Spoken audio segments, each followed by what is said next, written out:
どうも皆さんこんにちは、原寛太です。8月になると日本では広島、長崎への原爆投下や終戦を振り返ります。戦争が始まる前、権力者は国民に何を語るのでしょうか。戦争へ向かう国が最初から他国を侵略したいと語ることはほとんどありません。語られるのは平和を守る、国民を守る、相手の脅威に備えるという誰も簡単には反対できない言葉です。相手は危険だ、このままでは国民を守れない、私たちは平和を望んでいる、しかし戦う以外に道は残されていない。こうした言葉が繰り返されるうちに戦争という選択肢が少しずつやむを得ないものに変わっていきます。一発目のミサイルが発射されるより前にすでに始まっているものがあります。言葉による地ならしです。このチャンネルでは過去にも戦争プロパガンダ10の法則を紹介してきました。しかし今回は10項目をもう一度なぞる動画ではありません。戦争の終わりを振り返る今だからこそ、戦争がどのような言葉によって始まっていくのかも考える必要があります。権力者はどのようにして私たちに戦うしかないと思わせるのか、ぜひ最後までご覧ください。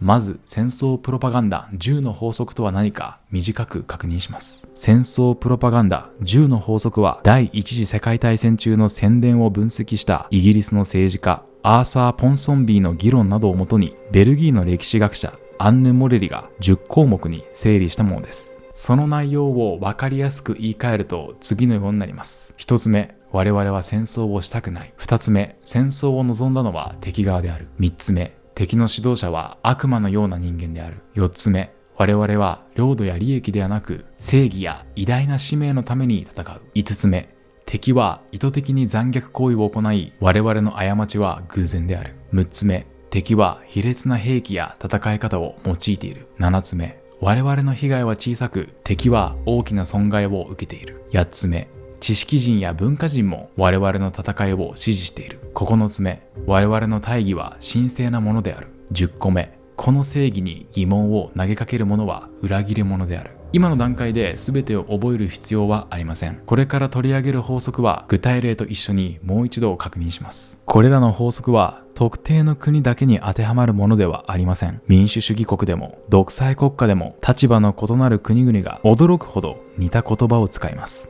重要なのは戦争プロパガンダが全て嘘でできているとは限らないことです。事実の一部だけを強調する。都合の悪い背景は語らない。複雑な問題を善と悪の2つに分ける。そうするだけで人々の受け止め方は大きく変わります。先ほど確認した10個の法則のうち5つ目は敵の残虐行為、6つ目は卑劣な兵器や戦い方、7つ目は戦況や被害の見せ方に関する法則で戦争が始まった後に前面へ出やすいものです。8つ目は知識人や文化人の権威によって戦争の正当性を補強する法則です。9つ目は大義を神聖なものとして描く法則で、4つ目の正義や偉大な使命のために戦うという法則とも重なります。そこで今回は戦争が始まる前に使われやすい1つ目から4つ目とその説明への異論を封じる10個目に絞ります。過去から現在までの戦争を具体例に権力者が開戦前に何を語り国民に戦うしかないと思わせてきたのかを見ていきます。戦争プロパガンダ1つ目の法則は、我々は戦争をしたくない。戦争を始める側も自分たちが望んで始めた戦争だとは言いません。2003年のイラク戦争前、アメリカのブッシュ大統領は平和的な努力は繰り返し失敗し、サダム・フセイン政権が国連決議に従わなかったとして開戦を正当化しました。ロシアのプーチン大統領もウクライナへの全面侵攻を始める際、ロシアと国民を守るために他の選択肢は残されていないと説明しました。つまり自分たちが望んで始めたのではなく、相手側の脅威によって軍事行動を選ばされたと主張したのです。2026年、アメリカとイスラエルがイランへの攻撃を始めた際にも、アメリカ政府は作戦は徹底した外交努力の後に行われ、差し迫った核の脅威を取り除くために必要だったと説明しました。攻撃前にもトランプ政権はイランに交渉へ応じるよう求め、応じなければさらに強い措置に直面すると警告していました。ここでも語られたのは、私たちは外交による解決を求めた。しかし相手が応じず、脅威が差し迫ったため軍事行動を選ばざるを得なかったという説明です。国も時代も違います。それでも共通するのは、私たちは戦争を選んだのではない。相手の行動によって戦争を選ばされただけだという説明です。外交や交渉など、本来は複数あるはずの選択肢が見えなくなり、もう戦うしかないと説明された時、戦争は唯一の現実的な道に見えるようになります。戦争プロパガンダ。2つ目の法則は、戦争を望んだのは敵側である。この法則でよく使われるのが、歴史の始まりを都合のいい場所に置く方法です。自分たちが攻撃された場面から話を始めれば、自分たちは被害者に見えます。経済制裁を受けた場面から始めれば、相手に追い詰められたように見えます。しかし、その前に自分たちは何をしていたのか。なぜ制裁や対立が始まったのか。さらに過去へ遡ると、同じ出来事でも見え方が変わることがあります。太平洋戦争前の日本には、アメリカなどによる経済的な圧力を受け、このままでは国が立ち行かないという危機感がありました。その圧力が存在したことは事実です。しかし、日本がそれ以前に中国で戦争を拡大し、東南アジアへの進出を進めていたことを外してしまえば、日本は一方的に追い詰められた被害者として描かれます。ロシアもウクライナへの全面侵攻を説明する際、NATO の東方拡大やウクライナ東部のロシア系住民が脅かされているという主張から話を始めました。しかし、そこから話を始めると、2014年のクリミア併合や、その後のウクライナ東部へのロシアの関与など、ロシア側がそれ以前に取ってきた行動は見えにくくなります。2026年のアメリカ、イスラエルとイランの軍事衝突でも、どの時点から話を始めるかによってどちらが被害者に見えるかは変わります。アメリカ政府はイランが47年にわたってアメリカを攻撃してきたという説明や、核兵器、弾道ミサイル、武装組織をめぐる脅威から話を始めました。そして今回の軍事作戦を長年続いてきた脅威への対応として説明しました。一方、イラン側は2月28日にアメリカとイスラエルがイランへの攻撃を始めたところから話を始め、自国こそ攻撃された側だと主張しました。アメリカ側が数十年前から話を始めれば、攻撃は長年続いた脅威への反撃に見えます。イラン側が2月28日の攻撃から話を始めれば、自国は先に攻撃された被害者に見えます。このように、どの出来事を最初に置くかによって、戦争を望んだのはどちらなのかという印象は大きく変わります。戦争について説明を聞いたときは、どちらが正しいかをすぐ決める前に、この話はどの時点から始まっているのかと考える必要があります。戦争プロパガンダ。3つ目の法則は、敵の指導者を悪魔のような人間として描く。戦争では複雑な国際関係が一人の悪人を倒す物語に置き換えられることがあります。その典型が敵の指導者をヒトラーになぞらえる表現です。2022年にロシアがウクライナへの全面侵攻を始めると、世界各地の抗議デモや SNS でプーチンの顔にヒトラーの髪型や口ひげを重ねた画像が広がりました。プーチンとヒトラーを組み合わせたプトラーという呼び方も使われました。こうした表現は、侵攻を命じたプーチンの責任を直感的に伝える力を持ちます。その一方で、複雑な政治や歴史を現代のヒトラーを倒す戦いという単純な物語へ変えてしまいます。相手がヒトラーのような絶対悪であれば、対話は弱腰に見えます。妥協は悪への屈服に見えます。そして軍事行動に疑問を持つ人まで、独裁者を擁護するのかと批判されやすくなります。さらに敵の指導者を絶対的な悪として描くと、その指導者だけでなく相手国の国民まで一体の敵として見られやすくなります。政権の判断に関わっていない普通の市民まで一括りにされ、その苦しみや犠牲が見えにくくなる危険があるんです。戦争プロパガンダ。4つ目の法則は、我々は利益ではなく正義や偉大な使命のために戦う。戦争には莫大なお金がかかり、多くの兵士や市民が命を失います。その犠牲を国民に受け入れてもらうには、領土や資源、国家の利益だけでは不十分です。そこで戦争には平和を守る、人々を解放する、自由や文明を守るといったより大きな意味が与えられます。戦前の日本も欧米の植民地支配からアジアを解放し、大東亜共栄圏を建設することで世界平和に貢献するという大義を掲げました。当時のアジアが欧米諸国に支配され、日本の進出に解放を期待した人々がいたことは事実です。しかし日本自身も各地を軍事的に占領し、住民を支配して多くの犠牲を生みました。アジア解放という大義を前面に出すことで、日本が持っていた資源や勢力圏への関心、そして現地で行われた支配や暴力は見えにくくなります。2003年のイラク戦争では、アメリカ政府はサダム・フセイン政権が大量破壊兵器を隠し持ち、世界の脅威になっていると説明しました。しかし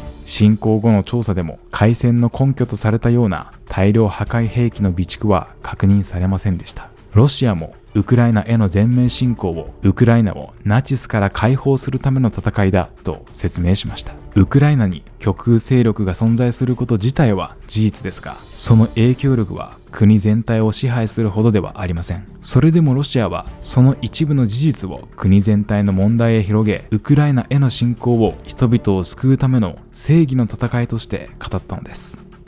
このように戦争は自国の利益のためではなく、世界や他者を救う行為として語られます。そして厄介なのは、その大義に一部の事実が含まれていることです。だからこそ人々はその戦争を受け入れやすくなります。そしてその大義の陰で誰が利益を得るのか、どのような犠牲が生まれるのか、戦争以外の道はなかったのかが見えにくくなります。そしてこうした正義の言葉が社会に広がると、戦争プロパガンダは次の段階へ進みます。今度は敵国ではなく、自国の中で疑問を口にする人へ攻撃の矛先が向けられるんです。戦争プロパガンダ10個目の法則に入る前に、少しだけお知らせをさせてください。私、原寛太は世界を無視しない大人になるためにという本を自費出版しています。私自身が国際協力の活動を始めた原点について書いた一冊です。興味のある方はぜひ動画下のショップからお買い求めください。全国各地で講演会も行っています。国際協力や社会貢献、戦争や平和をテーマに、原寛太の講演会の開催にご関心のある企業や教育機関の皆様、概要欄のリンクからお気軽にお問い合わせください。戦争プロパガンダ10個目の法則は、この正義に疑問を投げかける者は裏切り者である。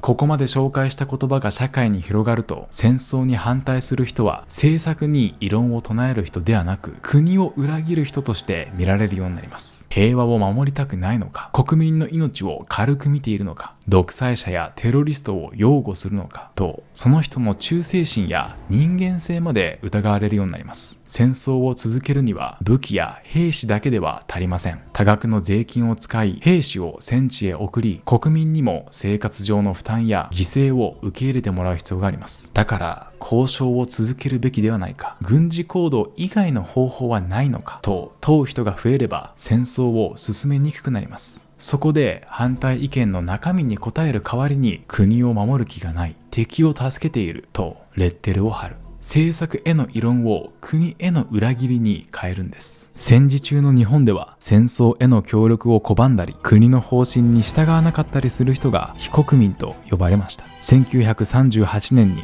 国家総動員法が制定されると、政府は人員や物資を戦争のために動かし、企業の活動や国民の暮らしへの統制を強めました。同じ時期、戦争に反対する言論も抑え込まれ、社会全体が戦争への協力を求められていきました。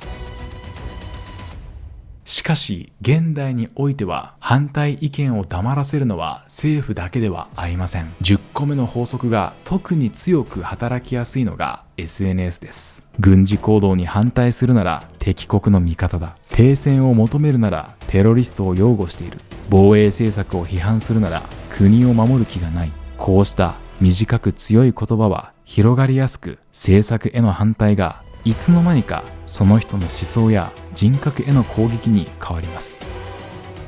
SNS では一般の人たちが相手にレッテルを貼り疑問を口にした人へ批判が殺到します。それを見た他の人まで同じことを言えば自分も攻撃されるかもしれないと発言をためらうようになります。昨今の SNS で起きる炎上を見れば似た場面を思い浮かべる人もいるかもしれません。誰かに命令されなくても反対意見を口にしにくい空気が広がっていくんです。もちろん中国やロシア、北朝鮮などの発表も疑ってみる必要があります。ただこうした国々の発表であれば私たちは最初からプロパガンダかもしれないと警戒できます。